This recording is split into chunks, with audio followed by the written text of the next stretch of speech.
நண்பர்களே, ஐபிஎல் 2026ல நேத்து நடந்த ஒரு வெறித்தனமான மேட்சை பாத்தீங்களான்னு கேட்கிறேன். என்னங்க நடக்குது இங்க? கிரிக்கெட் ஆடுறாங்களா இல்ல நம்மள வச்சு எல்லாரும் சேர்ந்து காமெடி பண்றாங்களா? நம்பர் 1 டீமா கெத்தாக இருந்த பஞ்சாப் கிங்ஸை சன்ரைசர்ஸ் ஹைதராபாத் டீம் 17 சிக்ஸர் அடிச்சு சுக்குநூறா உடைச்சு மொத்தமா வீட்டுக்கு பார்சல் பண்ணிட்டாங்க. மக்களே, எப்படி இந்த வித்தை நடந்துச்சு? பாயிண்ட்ஸ் டேபிள் இப்போ என்ன நிலைமையில இருக்கு? எல்லாத்தையும் நான் பூட்டு வைக்கிறேன். கொஞ்சம் உட்காந்து பொறுமையா கேளுங்க. முதல்ல பேட்டிங் ஆட வந்த சன்ரைசர்ஸ் ஹைதராபாத் அடிச்ச அடியில 4 விக்கெட்டுக்கு 235 ரன்னுங்கிற ஒரு பிரம்மாண்டமான ஸ்கோரை செட் பண்ணி அப்படியே ஒட்டுமொத்த மைதானத்தையும் தெறிக்க விட்டுட்டாங்க. அப்பா, என்ன ஒரு பேட்டிங்! அபிஷேக் சர்மா வந்தாரு, 13 பந்துல 35 ரன்னு, 4 சிக்ஸர். அடுத்து ட்ரெவிஸ் ஹெட் வந்தாரு, 19 பந்துல 38 ரன்னு, 3 சிக்ஸர். இஷான் கிஷன் என்னடானா 32 பந்துல 55 ரன்னு, 4 சிக்ஸர். நம்ம ஹென்ரிஸ் கிளாசன் சும்மா இருப்பாரா? 43 பந்துல 69 ரன், அவரும் 4 சிக்ஸர். கடைசியா வந்த நிதிஷ் ரெட்டி கூட 13 பந்துல 29 ரன் அடிச்சு 2 சிக்ஸரை பறக்க விட்டாரு. வரவன் போறவன் எல்லாம் இப்படி சிக்ஸர் அடிச்சா பஞ்சாப் பாலர்ஸ் நிலைமை என்ன ஆகுறது? அந்த இன்சன் அடி வாங்கினாரு, விஷா அடி வாங்கினாரு, நம்ம ஹர்ஷ்தீப் சிங் கூட ஓட அடி வாங்கினாரு. இந்த இன்னிங்ஸ்ல மட்டும் ஹைதராபாத் பேட்ஸ்மேன்கள் மொத்தம் 17 சிக்ஸர் அடிச்சிருக்காங்க. மக்களே, 17 சிக்ஸர்னா வெறும் 17 பந்துல 102 ரன் அசால்ட்டா எடுத்துட்டாங்க. பவுலர்ஸ் எல்லாம் கண்ணீர் விட்டு கதற நிலைமைக்கு போயிட்டாங்க.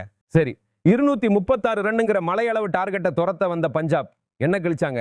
முதல்ல ரொம்ப ஃபார்ம்ல இருந்த டீம் எதையாவது பண்ணி சண்டையாவது போடுவாங்கன்னு பார்த்தா முதல் விக்கெட் வெறும் 4 ரன்னுக்கு காலி, பிரியான்ஷ் ஆர்யா அவுட். 2வது விக்கெட்டும் அதே 4 ரன்னுக்கு காலி, பிரபு சிம்ரன் சிங் அவுட். 3வது விக்கெட் 23 ரன்னுக்கு காலி, ஸ்ரேயாஸ் ஐயர் அவுட். உங்க டாப் 3 பேட்ஸ்மேன்களும் 23 ரன்னுக்குள்ள பெவிலியன் போயிட்டா அப்புறம் எப்படிங்க நீங்க 236 ரன்னை சேஸ் பண்ணுவீங்க? முதல் 3 ஓவர்லயே மேட்ச் கைமீறி போயிடுச்சு. நீங்க அப்பவே மேட்சை தோத்துட்டீங்க. அதுக்கப்புறம் ஸ்டாயினிஸ் கொஞ்சம் தாக்கு பிடிச்சாரு. அந்த காப்பர் குண்ட்லி கொஞ்சம் சிக்ஸர் பவுண்டரின்னு தனி ஆளா அதிரடி காட்டினாரு. ஷெட்கே கொஞ்சம் ரன் அடிச்சாரு. ஆனா சஷாங்க் சிங் சுத்தமா ஃபிளாப் ஆயிட்டாருங்க. பேட்டிங்லயும் ஒன்னும் புடுங்கல, ஃபீல்டிங்லயும் ஈஸியான கேட்சை விட்டு சொதப்பிட்டாரு. இதனால இப்போ என்ன ஆச்சு? நேத்து வரைக்கும் ஐபிஎல் டேபிள்ல நம்பர் 1 இடத்துல இருந்த பஞ்சாப் கிங்ஸ் இப்போ அந்த மகுடத்தை இழந்து தவிக்குது. சன்ரைசர்ஸ் ஹைதராபாத் 11 மேட்ச்ல 14 பாயிண்ட்ஸ் எடுத்து கெத்தா நம்பர் 1 இடத்துக்கு வந்துட்டாங்க. இந்த சீசன்ல இப்போதைக்கு 14 பாயிண்ட்ஸ் எடுத்த ஒரே டீம் ஹைதராபாத் மட்டும்தான். ஆனா பஞ்சாப் நிலைமையை பாருங்க. முதல் 7 மேட்ச்ல 6 மேட்ச் அசால்ட்டா ஜெயிச்சு மாஸ் காட்டினாங்க.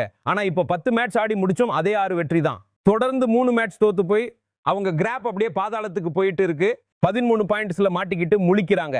இனிமேல் மீதி இருக்கிற 4 மேட்ச்ல 2 மேட்ச் ஜெயிக்கலன்னா பஞ்சாப் கிங்ஸ் மொத்தமா ஐபிஎல்ஐ விட்டே மூட்டை முடிச்சு கட்டிக்கிட்டு கிளம்ப வேண்டியதுதான். பஞ்சாப் இப்படி கேவலமா தோக்கும்னு யாருமே நினைச்சு பார்க்கல. ஆனா மக்களே, இங்கதான் ஒரு பெரிய ட்விஸ்ட் இருக்கு. கேளுங்க.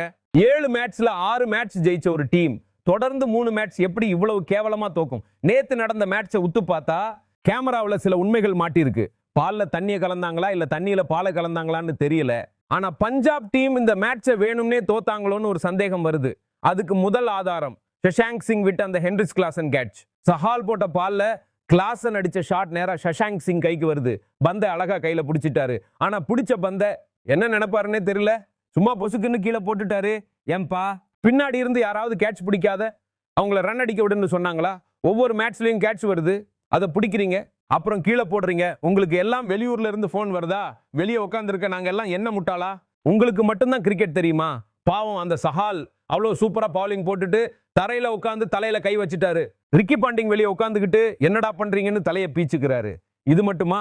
லாக்கி ஃபெர்குசன் விட்ட கேட்ச பாத்தீங்களா? நியூசிலாந்து பிளேயர், உலகத்திலேயே செம ஃபிட்டான ஃபீல்டர். ஈஷான் கிஷன் அடிச்ச பந்து நேரா அவர் கைக்கு வருது. பந்தை அழகா விரலுக்குள்ள வாங்குறாரு. வாங்கி நம்ம செடிக்கு தண்ணி ஊத்துற மாதிரி அப்படியே விரலை விரிச்சு பந்தை கீழே விடுறாரு. ஏங்க, நாங்க எல்லாம் கண்ணு தெரியாமலா உட்காந்துருக்கோம்? காத்துல பறந்து கேட்ச் பிடிப்பாங்க. ஆனா இவர் கைக்கு வந்த பந்தை கீழே விடுறாருன்னா யாரை ஏமாத்த பாக்குறீங்க? இதுக்கு ஒரு பெரிய விசாரணை நடக்கணும் மக்களே. அடுத்தது அந்த ஸ்டம்பிங். சஹால் பால்ல இஷான் கிஷன் முன்னாடி வந்து அடிக்க பாக்குறாரு.